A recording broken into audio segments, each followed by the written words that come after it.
El misterio del Océano Pacífico.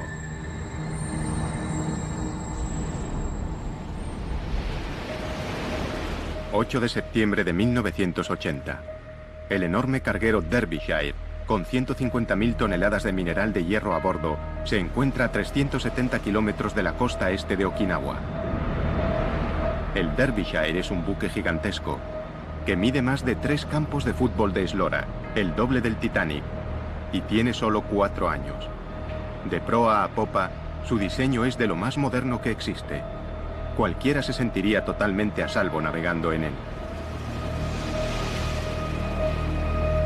Pero algunos, como el marinero de primera Peter Lambert, no. Cuando venía a casa de permiso hablaba del barco en el que había estado, de la gente que había conocido, los marineros, los amigos que había hecho. Y siempre nos escribía. Pero este viaje no le gustaba. Había algo raro. Mucha gente dijo lo mismo. Aunque a disgusto, Peter se enroló para un viaje más con la idea de ganar dinero suficiente para casarse. Tenía 19 años. Pero su boda nunca se celebraría. El 9 de septiembre, el Derbyshire desaparecería con toda su tripulación.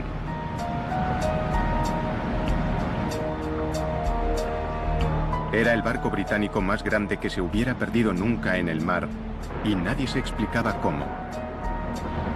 ¿Cómo podía este barco gigante, tripulado por marineros experimentados, desvanecerse sin más, sin haber hecho una llamada de socorro y sin dejar rastro?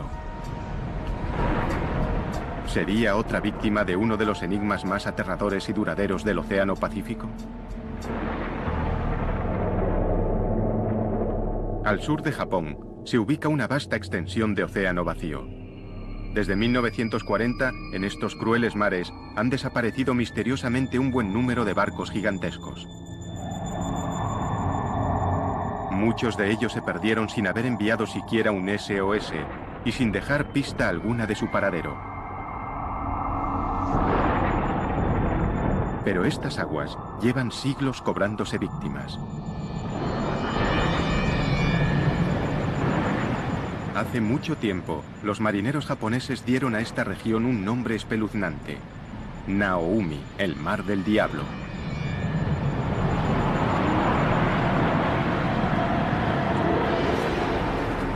Las leyendas japonesas hablaban de fuerzas desconocidas que vencían a los buques más fuertes y de grandes monstruos marinos que arrastraban a sus marineros a la muerte.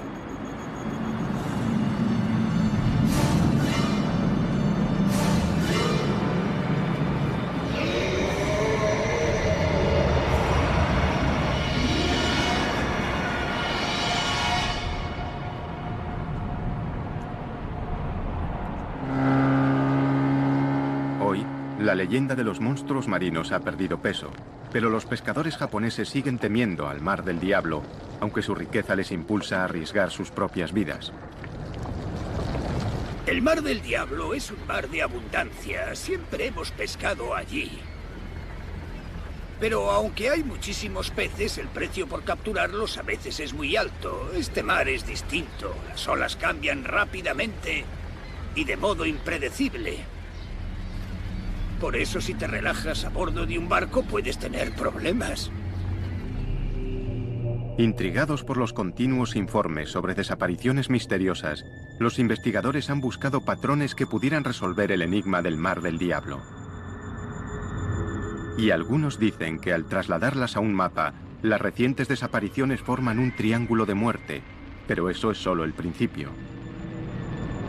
El Triángulo del Mar del Diablo se encuentra en la misma latitud que otro famoso trecho de océano situado al otro lado del mundo, el Triángulo de las Bermudas.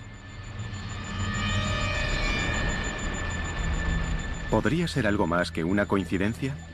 ¿Podría ser el Mar del Diablo otro Triángulo de las Bermudas? ¿O incluso más mortal que el propio Triángulo de las Bermudas? Hay quien cree que podría serlo. El profesor Junichi Yaoi, escritor y experto en fenómenos paranormales, tiene una polémica teoría sobre por qué han desaparecido tantos barcos en el Mar del Diablo.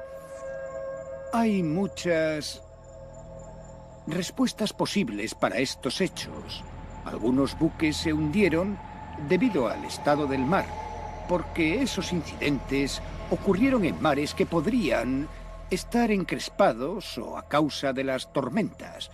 Sin embargo, si hubieran desaparecido sin más, yo diría que podrían haber ido a otra dimensión. Podría haber una entrada a otra dimensión en esta zona. La mayoría de los científicos rechazan las teorías del profesor Yaoi por considerarlas ciencia ficción, pero en el Mar del Diablo siguen desapareciendo barcos.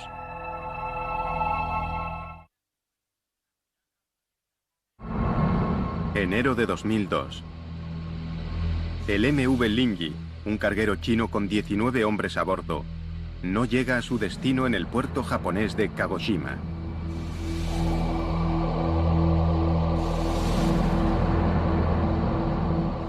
Pasan los meses y las autoridades son incapaces de explicar qué le ha pasado al Linji.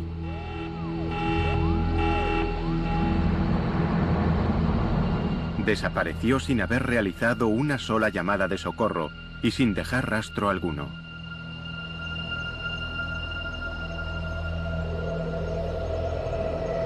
El profesor Yaoi tiene su propia teoría sobre lo que pudo haber ocurrido.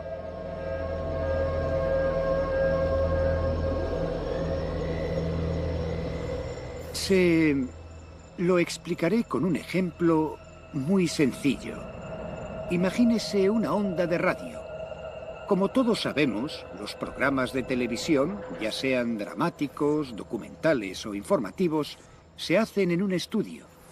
Cuando se emiten, se convierten en ondas de radio que nosotros no podemos ver ni tocar.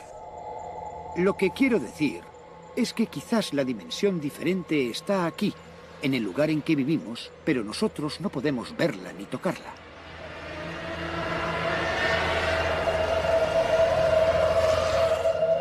Aunque hay quien ve en la teoría del profesor Yaoi una manera sencilla de explicar lo inexplicable, los expertos marítimos son escépticos.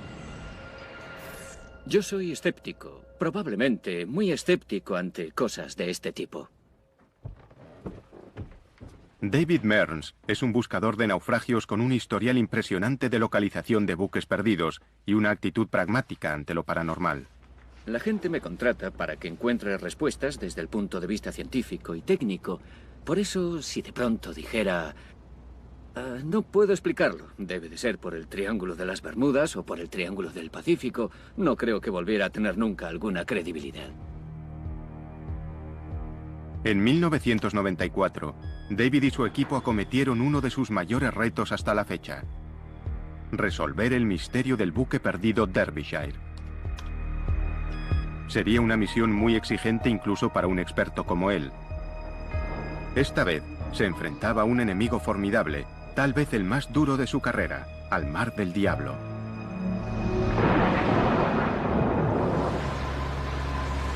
Los miembros del Escuadrón 47 saben lo difícil que es encontrar algo en la monotonía de este océano. Los ojos de la Armada de los Estados Unidos en el cielo se encargan de la guerra antisubmarina, la vigilancia y las operaciones de búsqueda y rescate. No hay ningún lugar de la región al que no podamos ir en un periodo razonable de tiempo. Siempre tenemos un avión preparado para salir en 1 hora. Siempre está disponible para cualquier tipo de misión de búsqueda y rescate, de actividad de piratería o cualquier otra cosa. La Patrulla 47 está en su puesto lo más rápido posible.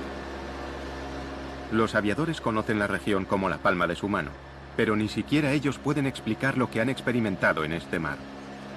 Hay historias, rumores sobre cosas extrañas que les han ocurrido a los aparatos, pero también notamos cosas que a veces no quedan registradas. Por ejemplo, oímos algo que suena raro, volvemos atrás, ponemos la grabación y no está. Hay muchas historias sobre cinturones que se desabrochan y trampillas que se abren y cierran solas en zonas diferentes por las que volamos. En un trabajo tan peligroso y especializado como este, hay que estar prevenido.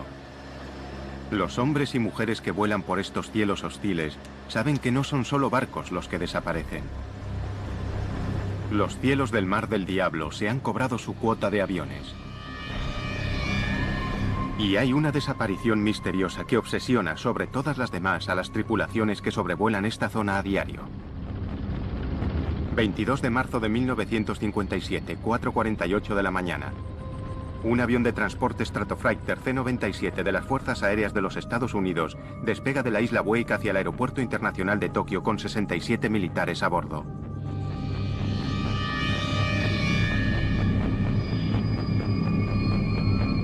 La duración aproximada del vuelo es de 9 horas y media, y el aparato lleva combustible para 13 horas y media. Durante 8 horas, el vuelo discurre con normalidad.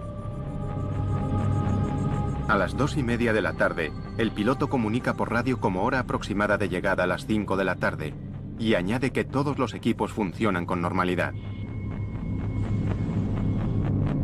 La climatología es buena, y las condiciones de vuelo casi perfectas. 1 hora y 15 minutos después, el piloto comunica por radio que está a 320 kilómetros de Tokio.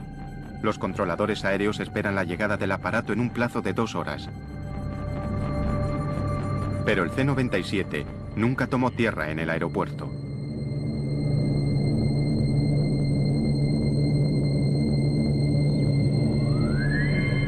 Los equipos de vigilancia y rescate peinaron miles de kilómetros cuadrados de océano, reconstruyendo el recorrido del aparato.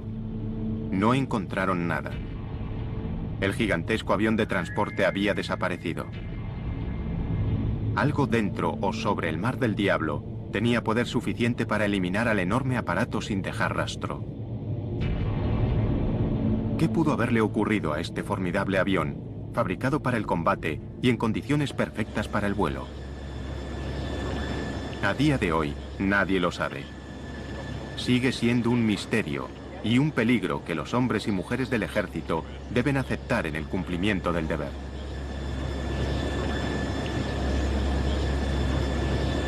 El Mar del Diablo oculta bien sus secretos, pero las expediciones osadas y la investigación innovadora están empezando a producir respuestas sorprendentes a viejas preguntas.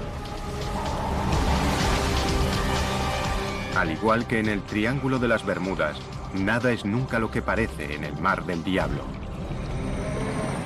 El servicio de guardacostas japonés registra más de 2.500 accidentes marítimos cada año en las aguas japonesas.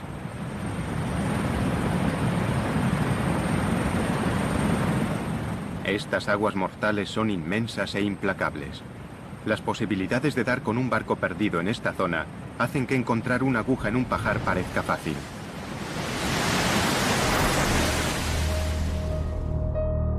Por eso, 14 años después de que el buque gigante Derbyshire desapareciera sin dejar rastro en el Mar del Diablo, casi todos creían que nunca sería encontrado. El informe oficial culpó a las fuerzas de la naturaleza y el caso se cerró. Pero las familias de la tripulación del Derbyshire no iban a permitir que el suceso se olvidara. Querían respuestas. Lo único que queríamos eran pruebas que demostraran exactamente qué le había ocurrido al barco y por qué 44 personas habían muerto. La única manera de que se reabriera la investigación era que tuviéramos nuevas pruebas y estas se hallaban en el Derbyshire. Y todo el mundo estaba seguro, en la industria mercante, de que nunca encontraríamos ese barco. Pero las familias se negaron a rendirse.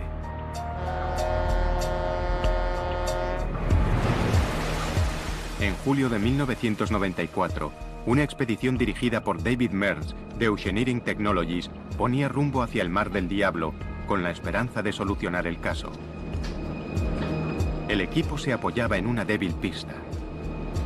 En la época del hundimiento del Derbyshire, los aviones de búsqueda y rescate informaron de una mancha de combustible no muy lejos de la última posición conocida del barco. Nadie había utilizado el petróleo como pista inicial para salir a buscar el barco.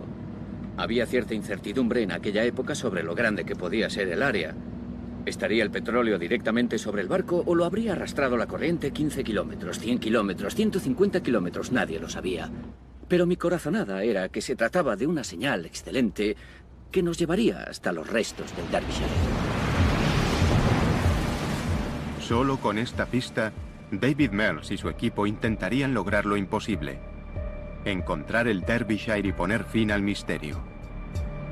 Una cosa era organizar la búsqueda, pero en este vasto y violento océano, las probabilidades de encontrar el Derbyshire eran mínimas.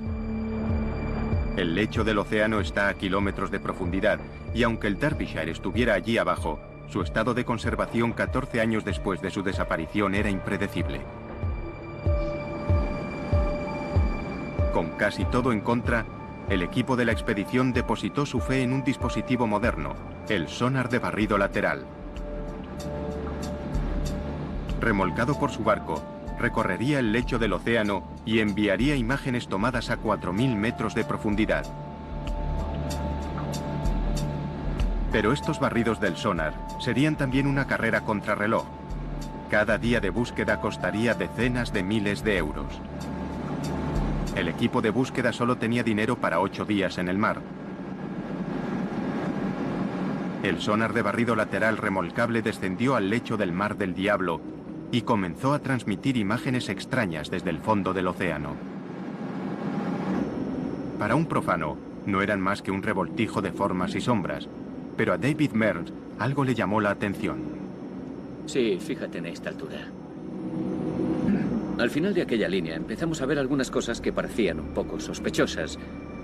Y cuando pasamos a la siguiente línea, vimos aún más indicios y finalmente en la tercera línea nos encontramos con algo que era un volumen grande, denso, de material duro, pero no podíamos saber si era una roca o restos del buque.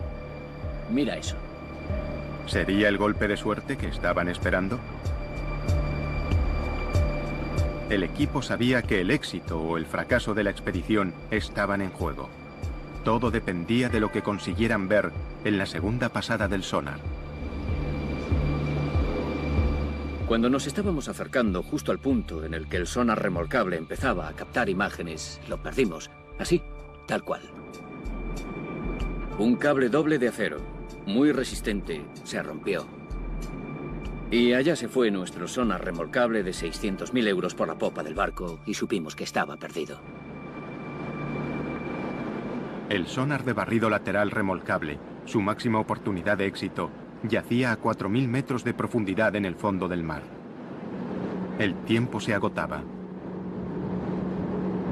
Primer asalto para el Mar del Diablo. Antes de que se pudiera intentar una recuperación, una tormenta amenaza en el horizonte y el equipo debe preparar el barco para el inminente impacto. Son conscientes de lo que el clima puede cambiar aquí.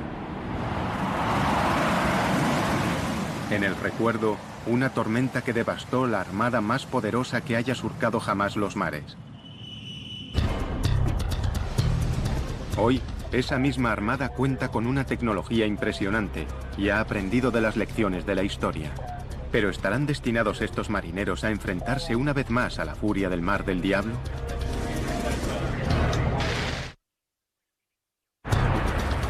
Al final de la Segunda Guerra Mundial, la séptima flota de los Estados Unidos estableció su base en Japón y desde entonces ha dominado el Pacífico.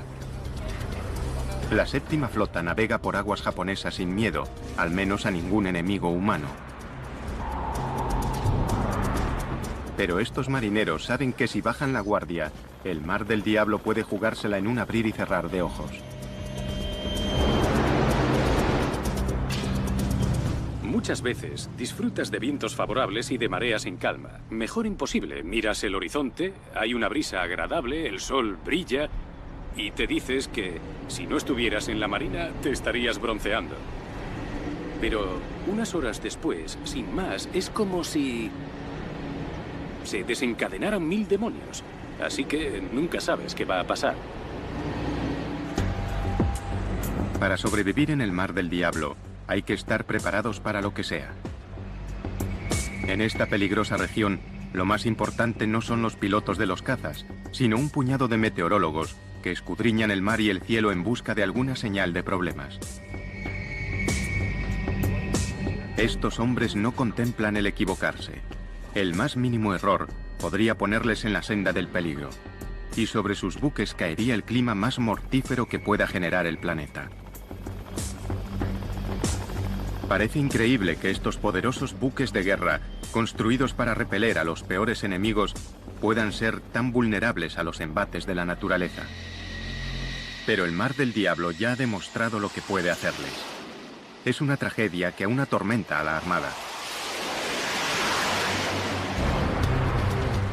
Diciembre de 1944.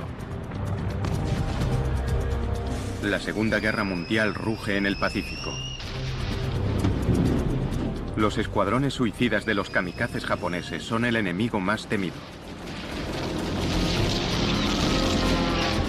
Pero el terror que inspiran está a punto de ser superado. El Destacamento 38, un grupo de buques de combate de la Armada de los Estados Unidos, bombardea las posiciones japonesas en Filipinas, preparando el camino para el desembarco de MacArthur en la playa.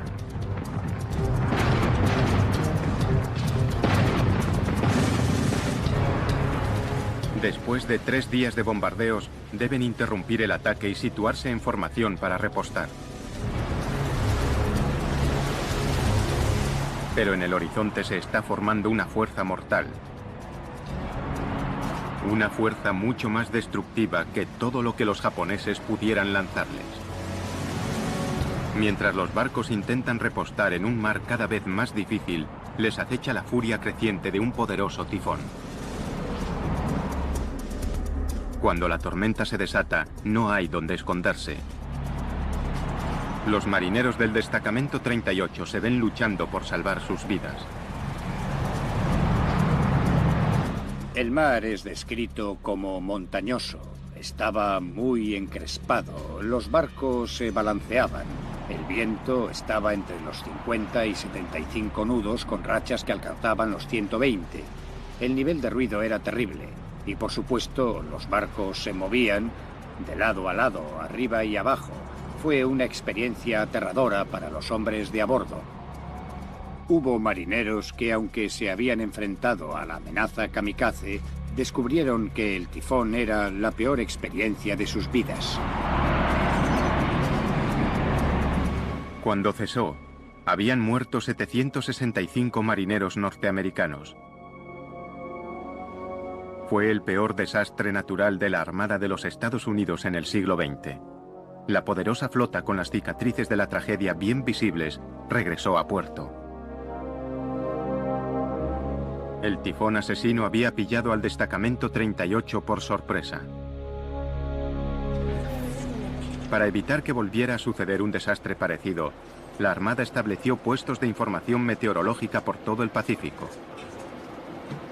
Hoy, el Mando Meteorológico y Oceanográfico de la Armada de los Estados Unidos en Yokosuka, Japón, está en alerta máxima.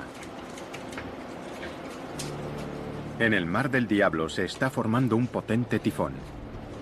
Esta región mortal es una fábrica de tifones. Sus aguas cálidas pueden generar hasta 30 tormentas asesinas al año. Torbellinos con vientos de 320 kilómetros por hora y olas de hasta 20 metros de altura que se desplazan a 80 kilómetros por hora por el mar, devastándolo todo a su paso. El oleaje asociado con la tormenta ahora mismo es de unos 9 metros. Por eso estamos alejando a los barcos de la zona. Estamos alejando a los barcos de la costa de China y esperamos que se mantengan vientos de 80 nudos con rachas de 105 desplazándose al oeste. Cuando los vientos superan los 170 nudos o 315 kilómetros por hora, un tifón se convierte en un supertifón. Una de las fuerzas más devastadoras de la naturaleza y la peor pesadilla de un meteorólogo marino.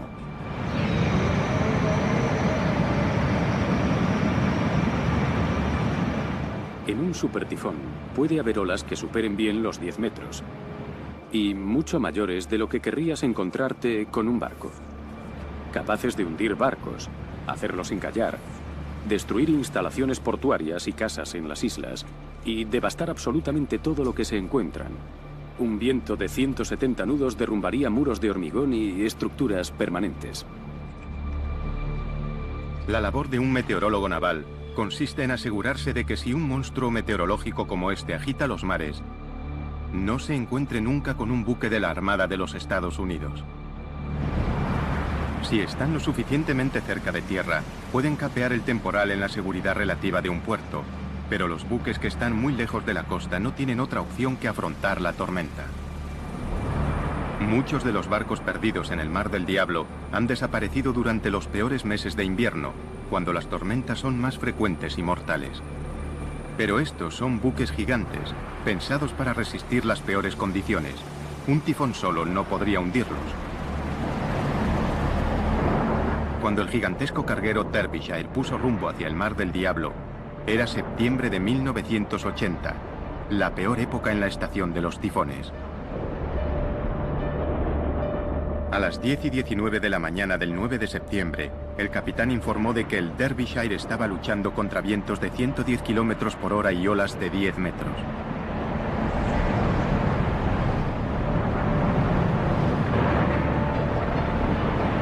Pero el capitán no estaba especialmente preocupado. Se mostraba confiado en que un barco tan grande y tan bien diseñado como el suyo no debería tener problemas para mantenerse a flote aún en esas condiciones.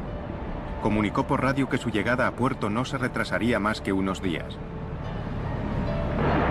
Pero el Derbyshire desapareció sin dejar rastro. ¿Cómo pudo equivocarse tan trágicamente? ¿Estará enterrada la respuesta bajo las olas? Hoy, los investigadores están desvelando los secretos más profundos del Mar del Diablo. El Instituto Japonés de Ciencia y Tecnología Marina envía regularmente un equipo a estas oscuras profundidades. El sumergible Shinkai 6500 es el orgullo de la flota. Fabricado para sumergirse hasta el fondo de los océanos más profundos del mundo. Los científicos marinos pasan largas horas en las tinieblas de las profundidades, explorando un mundo nunca visto a una escala casi increíble. En algunos lugares, las fallas en el lecho del océano caen hasta 12.000 metros por debajo de la superficie del mar. Si la montaña más alta del mundo, el Monte Everest, se alzara desde este abismo, aún estaría más de 2 kilómetros bajo las olas. Los investigadores no han hecho más que rascar la superficie de este mundo submarino. ¿Podría ser esta la última morada de los submarinos de la Segunda Guerra Mundial perdidos por causas desconocidas? ¿Quién sabe qué podrían ocultar estas profundidades sombrías?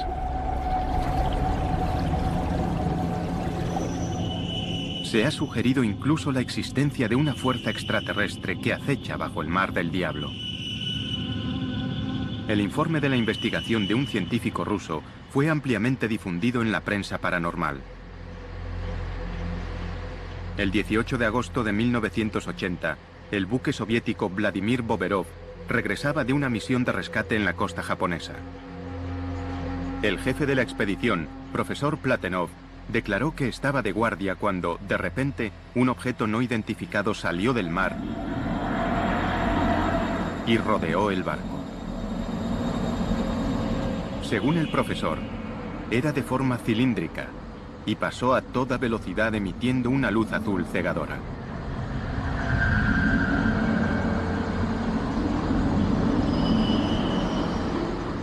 El profesor declaró que aquel extraño aparato no se parecía a nada de este mundo.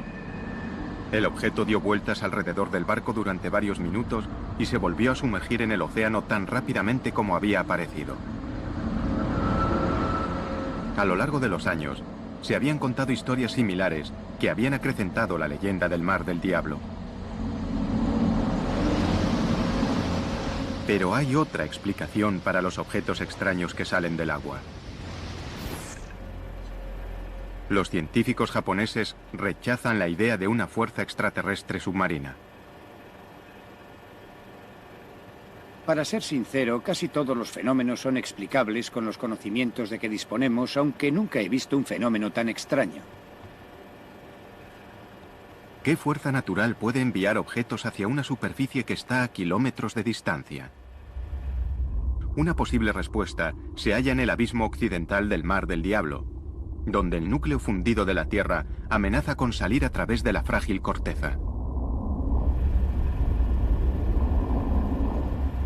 Sin previo aviso, desde el lecho del océano pueden surgir fuerzas violentas y desaparecer después con igual rapidez, sin dejar ninguna prueba de su furia, excepto tal vez el misterio de un buque desaparecido. En los años 50, el New York Times informó de una desaparición misteriosa que atrajo por primera vez la atención mundial sobre el Mar del Diablo.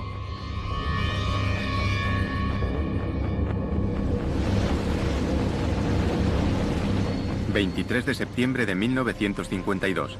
el Kayu Maru 5... un buque de investigación de los guardacostas japoneses con 31 personas a bordo se dirige hacia el arrecife Myojin, en el Mar del Diablo, para estudiar una extraña actividad submarina. Dada la buena marcha que llevan, la tripulación espera llegar al arrecife en menos de un día. Pero después de 3 días de silencio de radio, las autoridades declaran el buque desaparecido.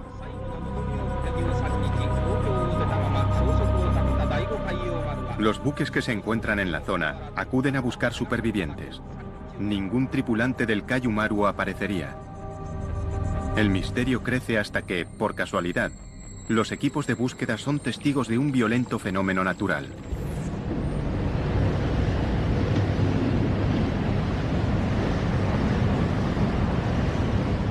Si la erupción hubiera ocurrido súbitamente bajo el Kaiju Maru, el buque se habría hundido de inmediato, sin tiempo siquiera para emitir una señal de socorro.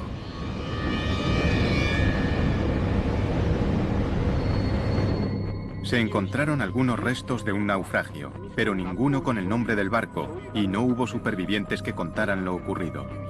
El destino del Kaiju Maru seguiría siendo un secreto del Mar del Diablo. Los familiares desconsolados se vieron obligados a aceptar que el buque simplemente había desaparecido, y con él sus maridos, hijos y padres. El servicio de guardacostas japonés aconsejó a los buques que evitaran el arrecife Myojin ante el peligro de una erupción submarina.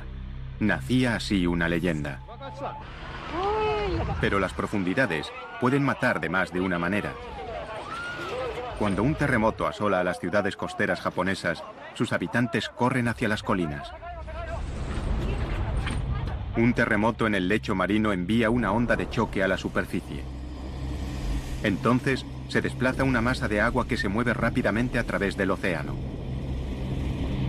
Esta fuerza irresistible es el tsunami, la más mortífera de las olas.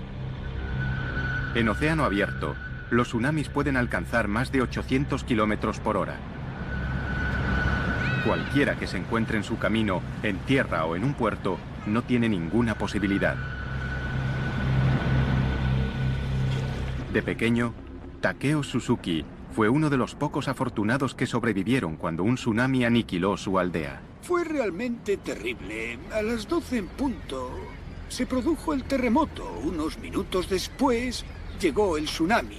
La gente intentó huir. Los que murieron no estaban muy lejos de nosotros, pero por desgracia murieron.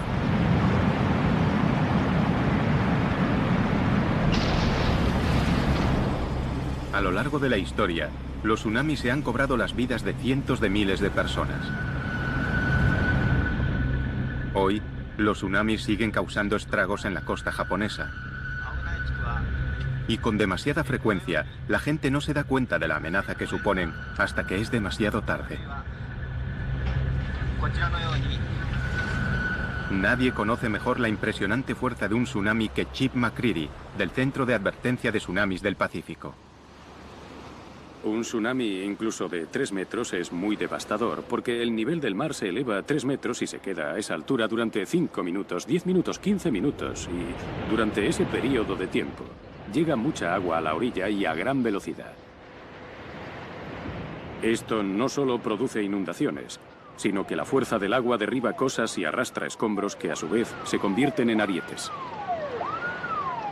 Algunos expertos han sugerido que estas olas monstruosas podrían ser las responsables de la desaparición de buques en el Mar del Diablo.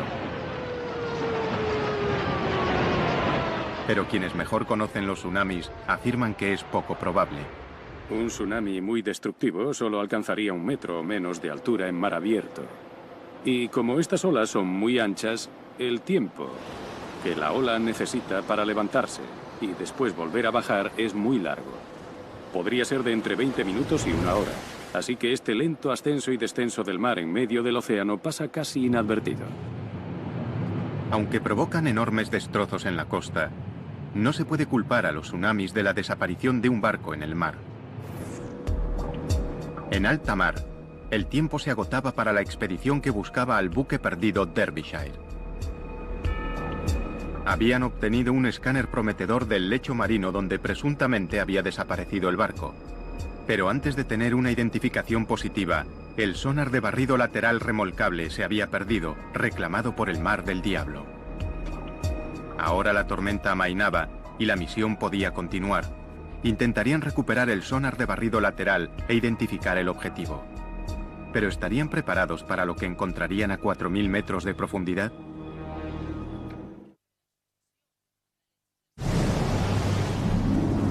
Nada está a salvo en el Mar del Diablo, considerado por algunos el Triángulo de las Bermudas del Pacífico. Los barcos desaparecen de la superficie, los submarinos se sumergen hacia su perdición, los aviones se desvanecen en los cielos. Algunos culpan a fuerzas artificiales, otros a fuerzas naturales. Pero sin duda, se trata de una de las zonas más peligrosas y misteriosas de todos los océanos del planeta. Y una pieza del rompecabezas estaba resultando esquiva hasta la frustración.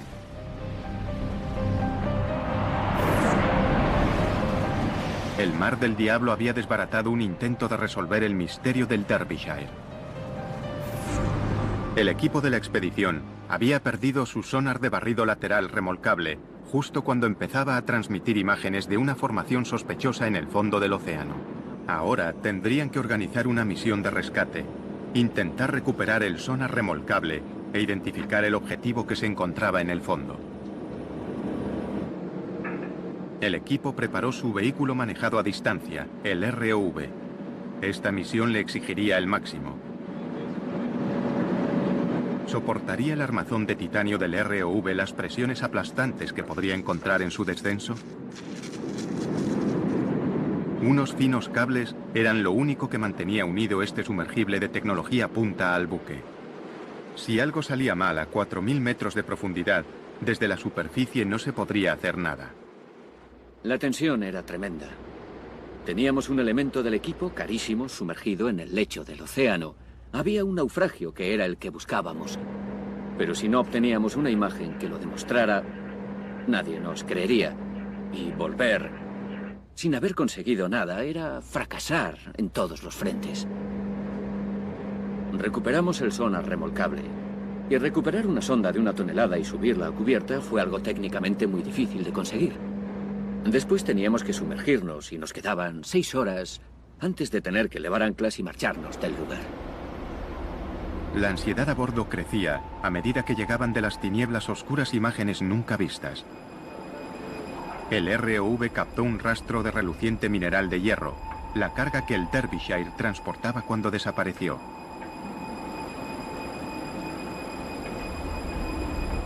El metal retorcido confirmaba que el objetivo era un naufragio.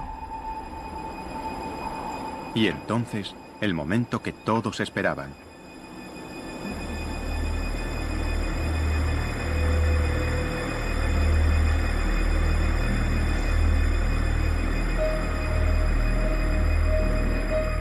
Una prueba, por fin, de que el poderoso barco no había desaparecido sin más, sino que al menos, tras este misterio, había una respuesta. Encontrar los restos de un naufragio es una sensación fantástica. Muchos habían predicho que no lo encontraríamos.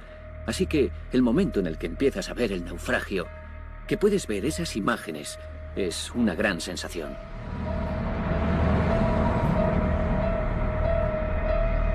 Para Paul Lambert, de la Asociación de Familiares del Derbyshire, la noticia supuso un alivio y una repentina y demoledora sensación de pérdida. Muchas familias, en el fondo, no habían aceptado que el Derbyshire se había hundido. Porque hay un montón de islas desiertas en la zona y algunos familiares creían que sus maridos o sus hijos estarían en una isla desierta. Recordamos a aquellos que perdieron la vida en el mar, navegando en el buque mercante Derbyshire. Cuando el barco apareció, les arrebatamos esa idea.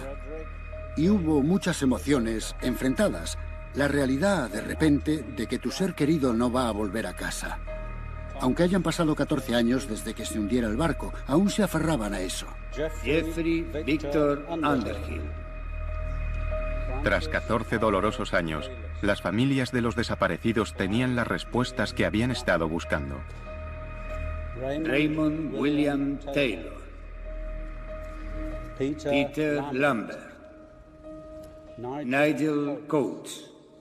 Contra todos los pronósticos y ante el desconcierto de los críticos, David Mills y su equipo habían conseguido lo imposible. Habían encontrado los restos retorcidos del Derbyshire. Pero la pregunta seguía ahí. ¿Qué acontecimiento catastrófico podía haberlo enviado al fondo del mar? Los hallazgos de la expedición ayudaron a